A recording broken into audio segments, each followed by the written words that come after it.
We're in the middle of a series on our faith, our culture, and our future. And before we go any further, I want to bring up 4 fundamental principles to you that I believe are really the key to all of life and to understanding and discerning ideas. We've been saying that ideas have consequences, and consequences shape history. So here are 4 fundamental themes or principles that you're going to see that I'm going to refer to throughout the rest of this series. And they simply are 4 questions that I believe every human being ought to be able to provide an answer for. And they are these. 1, what is my true source? 2, who is God?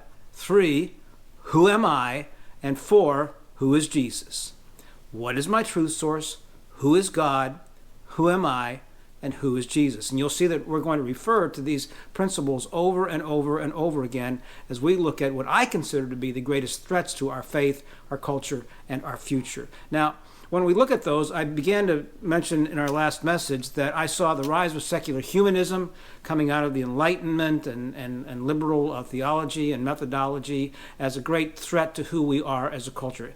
Human secularism simply reduced God to ashes, that God is dead, that everything is relative, that there are no absolute norms. And we've paid a tremendous price in buying into that kind of ideology. The second thing that I mentioned in the message, previous message, was the rise in our youth, almost overwhelming rise of what is called moral therapeutic deism. It's moral that the goal of my life is to be a good person. And what is a good person? A good person is someone who's extremely tolerant of other people and ideas. And secondly, that the ultimate goal of my own life is my own personal happiness and fulfillment. And third, I sort of guess there is a God there. I believe in the general notion that God exists. The one thing I do know is that if I ever really needed him, I would turn to him, some kind of spiritual being that could provide some power or some answers to my life.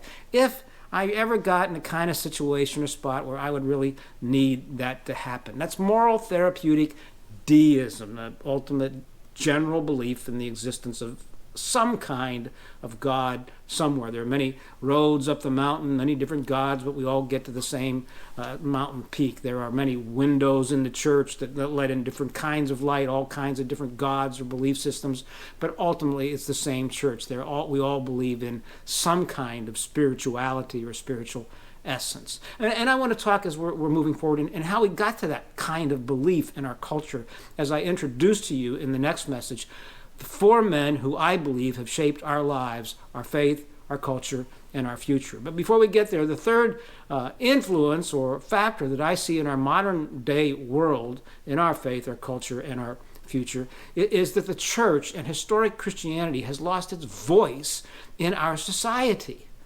It no longer is relevant. I went through the polls last week that we're just not... And God is just not a factor any longer. God is dead. He's long gone. It's something that we don't really need to get our lives involved in any longer. Again, like our youth in the moral therapeutic deism, unless I really need to have him and I really get myself in a jam someday. And that kind of belief has really been devastating to our culture. James Nesbitt in the 1980s said, this was in the 1980s, said that we have lost the 3 fundamental stools or foundations of our culture. And they were the traditional American family, which no longer exists as it used to in many parts of our country. It's been torn down and broken apart, where a man and a woman come together and they have children, they raise those children. And grandma and grandpa are often close to home, so there's an extended family involved. That's sort of gone these days. And the second thing he said we've lost is the traditional American neighborhood. When I grew up, I lived in a neighborhood where everybody watched out for everybody else. And if I got in trouble, I knew my folks were going to hear about it sooner or later. We lived in a neighborhood, and there was something good about the identity of that neighborhood. The third thing Nesbitt said that we lost is the traditional American church, that it no longer exists the way it used to exist in our culture. And his question is, if we have lost the traditional American family, and we've lost the traditional American neighborhood, and we've lost the traditional American church, his question is, what or who has replaced that in our faith, our culture, and our future? Good question, isn't it? I reminded you of the quote of Will Durant, the Pulitzer Prize winning author, nonfiction author, in his 11-volume works on civilization. And he wrote these words: "A great civilization is not conquered from without until it has destroyed itself from within." And I am asking the question, are we beginning to destroy ourselves from within to make ourselves easily destroyable from without? Arnold Toynbee, I mentioned, had said that there were 20-some civilizations since the history of the world. They had a birth, a rapid climb and growth, a leveling off, then a moral decay, and a quick and fast disintegration. And I just wonder if that's not where we are, as we've lost these traditional values and institutions in our society. Well, there's a fourth threat that I think we have besides the rise of human secularism, moral therapeutic deism with our kids, and with the loss of our traditional values, and most importantly, the church, and along with it then the family and the neighborhood. But what I see as our greatest existential threat, that is a threat to our existence, of our faith, of our culture, of our future, is the rise of modern-day socialism in our country. It's embedded itself in our educational systems, in our economy, in our government. And I want to talk a little bit about that. I want to assure you, by way of a disclaimer, I'm not picking sides or telling you which political party to be a part of or who to vote for. That's not what this is about. I want us to think. God thinks. God gives us ideas. He wants us to understand where we are and how we got here, and maybe where we're headed. And so I want to talk a little bit about the rise of modern day socialism in our country.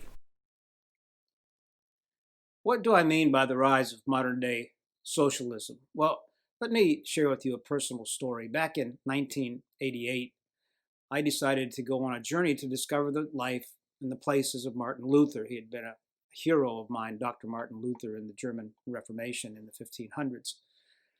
To do that, I had to get behind the Iron Curtain at the time. And to do that took me many, many, many months of trying to get a visa. And I finally got a visa to study the life of Martin Luther as a student. When I got to Germany, I found out that there wasn't much left to study, that he had been reduced to a socialist and a communist. But anyway, I was permitted to go there. I remember preparing for the trip, told the things I could take and the things I couldn't take. There was that moment when I boarded the train in Frankfurt and I was headed towards Leipzig, Germany, behind the Iron Curtain, in the middle of the night, in the railroad car, and there were very few passengers in this passenger car with me. It stopped at the border, and there were concrete bunkers and lots of bright lights, and the German Stasi boarded the train. Now, I was one of the very few people there. I was sitting in a seat facing this way with two seats facing towards me, and two German Stasi soldiers sat in the seat across from me for minutes and minutes and minutes, it seemed like hours, and did nothing but stare at me with their rifles over their legs. And I couldn't speak to them, they couldn't speak to me, but they just kept looking at me. I could sense an intimidation factor taking place. Finally, they rifled through my bag. I only had one bag. They took out the newspaper that I had. I was not permitted to bring any printed literature into the GDR. What was the GDR? The German Democratic Republic. Interesting title, wasn't it? German, okay, Democratic, okay, Republic. Boy, that sounds good. So what are these soldiers doing facing me, these Stasi? They're the secret police. They were called the ministers of the state. And they were primarily there to create a society which was voiceless and meaningless and had no ability to stand for itself. They were enforcers of the people. They finally let me go, let the train move on. I got off into Leipzig. In Leipzig, I had to take my passport and bring it to the Stasi police station and leave it there. And they would say, now you can come back at this particular time and pick it back up. And we need to know every place that you're going to go while you're going to be here. in our city or whatever district that I was in at the time. That was a kind of an intimidating thing. It was before cell phones. I had no communication with the outside world. I was not going to communicate to them for 2 weeks. The Stasi were known as the most repressive military intelligence organization in existence at the time. They were designated to marginalize people, to render them voiceless. I found out in my time there that all files of all the people had been taken out of the churches and out of the work world and centralized by the government in central buildings in each area or district. There was one Stasi for every 150 to 160 people. And part of the thing that they did was to spy upon the people. And they tried to get citizens to turn to be informants. They realized that torture was definitely too visible of a thing to do to the people, so they just sort of put them to sleep. They sort of erase them, sort of cancel them out. They called it at the time decomposition. It meant, in German, it meant a turning off of the switch of somebody's life. They could put you out of business. They could turn off your voice in a culture. They did this through social shame, through your inability to get employment, through phone calls in the middle of the night to annoy you, to reports of adultery or immorality. I was in a little home where I was eating one night, and the Stasi simply came in the front door, had us stand up, moved back to the wall, sat down and ate our meals, got up, left, and we sat back down again. I mean, the GDR at that time was a very, very poor place. There was hardly any food to eat, no stores open. There were no colors. All the buildings were gray. And the people had no color in their clothing or even in their faces. I remember, for me, asking one of the Germans at the time, well, how do some people get to live in better housing situations than other people? Not transportation, because there wasn't any transportation in terms of personal cars. But how do people get ahead? And they simply said it's by being informants. It's by shutting down people's voices that we don't think other people should hear. Every person had a file about them. During the time of the GDR, over 250,000 citizens were arrested.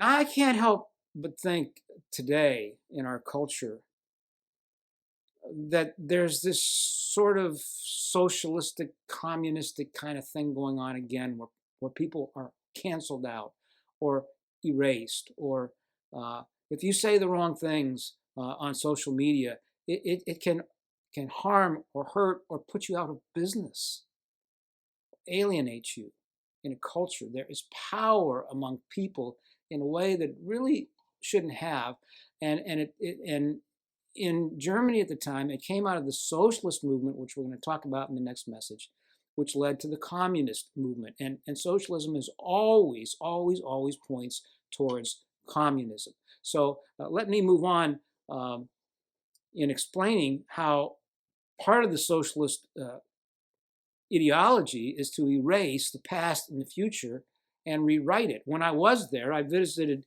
a German concentration camp by the name of Buchenwald, 6 miles outside of Weimar, the heart of the German cultural republic at one time. And it was known for its human experiments. There were the ovens there and the piles of bodies during the occupation and the World War II. It was a terrible, terrible place. But before you went in, you had to watch a documentary about the camp, and it showed the Allied armies, air forces bombing the living daylights out of Dresden and Berlin, and how the Americans were responsible for the camps. And we had set those up. It was completely revised and rewrote and turned history upside down. And I learned at that time that in the socialist kind of movement, what it does is it tries to separate out messages and cancel messages and make certain people's voices meaningless and revise history for us. And what happens is, and I think you can see some parallels in our culture today, that people think, well, if I believe it, it must be right. And if it's right for me, it must be right for you. And if it's right for me and for you, then it becomes a certain dogma, a dogmatism about it. And I've learned through history that dogmatism leads to anger when people don't conform to your dogmatism. You're dogmatic. And that anger leads to violence. And I think you can see some of the implications of that in our culture today.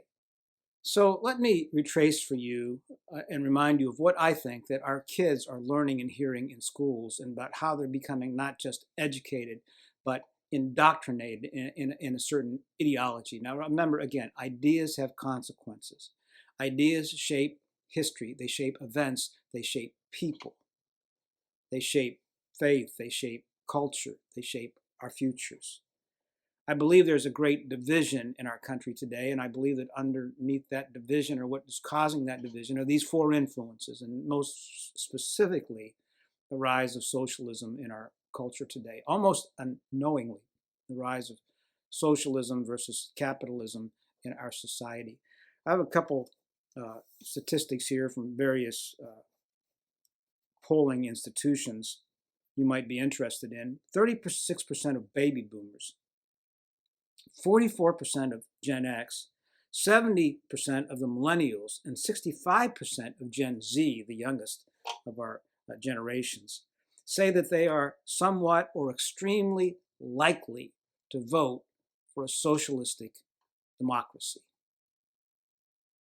65% of the millennials. The youth government poll of our youth between the ages of 16 to 29 said that 44% of our youth would prefer to live in a socialist nation rather than a capitalistic country, even though only 33% of them could define what socialism really is. A Pew poll reported that 40% of our under 30 population favor democratic socialists of America. And they do that because the folks under 30 in our culture, they say they favor that socialist democratic America because of low there's a high rate of unemployment among them. They have high debts from college. College tuition has doubled since 1980. The cost of living is too high for them. They have a lack of a health care system, all of which socialism claims that it is the answer to those issues in their lives. So it makes sense to them. Another report said this, and this is sort of interesting. In 1942, 25% of our population said socialism was good for our country. A quarter of our population in 1942. In 2019, 43% of our population believes that socialism is good for the country. So you wonder why such anger and why such volatility and why such division among our people. It's because America is split like never before between socialism and capitalism. And I'm going to show you through this series how that works itself out in culture and how that came to be with us. This rise of a social democracy is deeply embedded in all of our institutions and primarily in the lives of our kids. It's shaping their view of themselves, their view of reality, and their view of the future. And I want us to understand that, again, that ideas have consequences to them. They shape events, they shape lives, they shape people. And the question is, do you understand the roots of the contrast that is taking place in our culture today? And I would add a third dimension to that. Not only is there the rise of socialism and the loss of capitalism, but certainly the loss of Christianity in our culture. So we're dealing with some powers and some influences here that we've never really faced before that have caused this great chasm between our people. I reminded you in our last message of the words of Paul in 2 Corinthians chapter 10, verse 5, where he writes, our battle, our fight, our warfare is to bring down every deceptive fantasy and every imposing defense that men can erect against the true knowledge of God. And you're going to come to see that the rise of socialism is a movement, it's an ideology in which God is not permitted to exist or be a factor. And Paul writes, our battle is to bring down every deceptive fantasy and every imposing defense that men can erect against the true knowledge of God. We even fight, he uses that word fight, to capture every thought until it acknowledges the authority of Christ. God wants us to think about things. He wants us to understand things. He wants us to know what ideas there are and the kinds of consequences that they're making in our lives. That's why Paul made a beeline to Mars Hill when he got to Athens to make his apologetic against the Greek courts and the Greek philosophers of the day, to show them that their ideas were leading them in the wrong direction, that they were on a slippery slope, headed downhill, and that slope was, the sled on that slope was picking up steam at a dramatic pace. And I think that's where we are today. So I have a couple questions I want you to talk about if you're in the context of a small group or a family, or if you're alone, write down in your journal. And that is simply this. Do you see a shift in our culture? And if so, where? What about the neighborhood, the family, the church? What about our school system, our government, our economy? I can't wait to talk to you in this next message about a view of a particular man who is really shaping the upcoming view of our economy. And what causes this? Get behind this now. What is causing this deep division? What is it? Okay, we say we're divided. What has caused it? And if I'm correct in saying that ideas have consequences and ideas shape history and they shape people and they shape our future, then somewhere in this world of ideas we've got to apply the principles that I began with in this message of what is our truth source, who is God, who are we, and who is Jesus.